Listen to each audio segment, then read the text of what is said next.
Buenas. ¿Preparada para el rompecabezas que nos han puesto sobre la mesa? Buenas, siempre. He estado revisando la pila de documentos y es una de las buenas. Un lío de los que hacen época. Es que es para volverse loco. Imagina esto, un libro. Sin título, sin autor, sin fecha.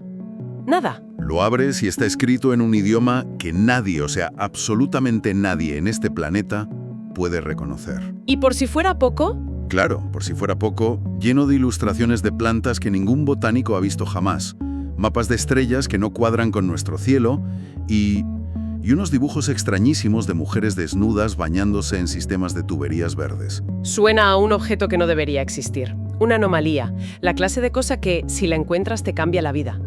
Para bien o para mal. Totalmente. Pues hoy vamos a meternos de lleno en eso, en uno de los mayores enigmas de la historia. Nos han llegado análisis, estudios, dataciones por carbono. Teorías de todo tipo. Y la verdad es que el lío es monumental.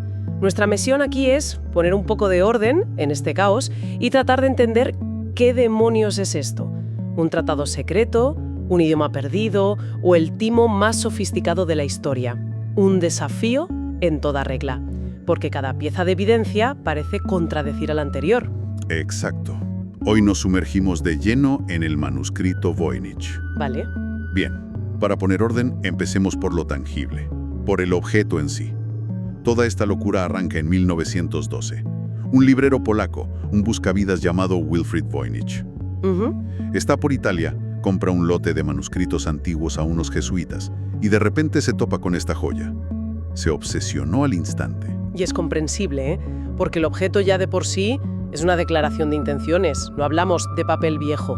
No, los análisis son concluyentes. Es vitela, pergamino de piel de animal, de una calidad altísima para la época. Y aquí viene el primer dato demoledor. A ver. La prueba del carbono 14. Se hizo en 2009 y lo sitúa, sin ninguna duda, entre 1404 y 1438. O sea que tiene más de 600 años. ¿Más? Estamos hablando de un libro del Renacimiento temprano. Son unas 240 páginas, algunas desplegables, y hoy descansa en la Biblioteca Beinecke de Yale. Lo tienen catalogado como MS-408. Pero hay un detalle que a mí me vuela la cabeza, lo que de verdad me desconcierta. No es solo lo que cuenta, es cómo está hecho. Ajá, lo abre si es de una pulcritud casi humana. No hay ni un tachón, ni una sola corrección. Cada línea fluye con una seguridad pasmosa. Cada dibujo está trazado con una precisión milimétrica. Como si la persona que lo hizo tuviera un plan maestro y una paciencia infinita. ¿Eso es? Y esa perfección es, en sí misma, una pista. Y una contradicción enorme. Los manuscritos de la época solían estar llenos de notas, de errores, de manchas. Eran documentos de trabajo, claro. Exacto. Esta pulcritud tan obsesiva nos dice algo. O el autor era un genio con una visión clarísima de lo que hacía, o Estaba copiando algo de forma mecánica. sin entenderlo. No parece haber término medio. La perfección es sospechosa. Profundamente sospechosa. Claro. Y eso nos lleva a la siguiente pregunta. Si esta cosa se fabricó a principios del siglo XV, ¿dónde demonios estuvo metida durante 500 años? Ahí es donde el rastro se vuelve fascinante y, la verdad, un poco turbio. Venga. El rastro documentado empieza a verse a principios del siglo XVII, en la Praga del emperador Rodolfo II. La primera prueba sólida es una firma, casi borrada, en la primera página. Jacobus Sinapius. ¿Y este quién era? Pues no era un cualquiera, era el médico y boticario imperial de Rodolfo II. Su corte era un hervidero de alquimistas, astrólogos. Rodolfo estaba obsesionado con la piedra filosofal. O sea que desde el principio estuvo en las manos adecuadas para alimentar el misterio. Exacto. La siguiente pieza es una carta, un documento real que Voynich encontró metido en el libro. ¿Vale? Fechada en Praga, 1665, la firma un tal Johannes Marcus Marci, rector de la Universidad de Praga. Se la envía a un jesuita en Roma, Athanasius Kircher, que era una especie de superestrella intelectual de la época. ¿Y qué le dice? Te envío este libro, que nadie aquí puede leer, un enigma, a ver si tú puedes con él, porque aquí nos ha vencido a todos. O sea que ya en el siglo XVII era un problema sin solución. Ya lo era. Y en esa carta es donde nace la leyenda, el rumor que le da todo el glamour al asunto, ¿no? Ahí mismo. Marcy cuenta que se decía que el mismísimo emperador, Rodolfo II, había pagado 600 ducados de oro por él. 600 ducados. Eso es un pastón, ¿no? Una auténtica fortuna. Podríamos hablar del equivalente a casi 100.000 euros de hoy. Estaba convencido de que contenía secretos de alquimia. Y aquí viene el giro. La leyenda dice que se lo compró a John Dee. A John Dee, el matemático, astrólogo y consejero ocultista de la reina Isabel I de Inglaterra. Personajazo. Un personaje de película. Pero ojo, hay que matizar esa leyenda. Ah, Muchos investigadores hoy en día creen que la historia de John Dee es un cuento. Probablemente inventado por el propio Wilfred Voynich. claro. Le venía de perlas para inflar el valor y el misterio del libro y venderlo más caro. Exacto. La cruda realidad es que no hay ni un solo registro de esa venta en las cuentas del emperador, que eran súper meticulosas. Entonces, la conexión con la corte inglesa es probablemente humo. Es muy probable. Lo que sí está confirmado es que el libro pasó por varias manos de eruditos y alquimistas de Praga, de ahí a Kircher en Roma, y luego se le perdió la pista en las bibliotecas jesuitas 200 años. Hasta que un avispado librero polaco se topó con él. Ahí está. De acuerdo. Si la historia del libro es un laberinto, la de su posible autor es... ¿Un manicomio? ¿Quién demonios pudo escribir esto? Las teorías que hay son un espectáculo. Es un desfile de sospechosos. Incluye a genios, locos y estafadores. La primera teoría, la favorita de Voynich, apuntaba a Roger Bacon. El monje inglés del siglo XIII, un visionario. Ese. El problema es que las fechas no cuadran ni de lejos. El carbono 14 lo sitúa 200 años después de su muerte. Así que, por mucho que nos guste la idea, teoría descartada. Vale, Bacon fuera. ¿Quién más hay en la lista que sí encaje en el tiempo?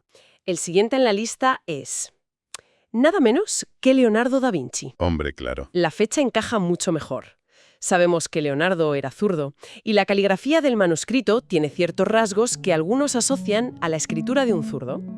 Interesante. Y hay una supuesta pista, un poco rebuscada, en una página astrológica. Aparecen 15 ninfas y el símbolo de Aries, abril. El 15 de abril es el cumpleaños de Leonardo. Uf, eso puede ser una casualidad cósmica. Pero bueno, con este libro, ahora viene la teoría polémica, la que le quita el romanticismo. ¿Y si es un fraude? Esa es la tercera gran vía.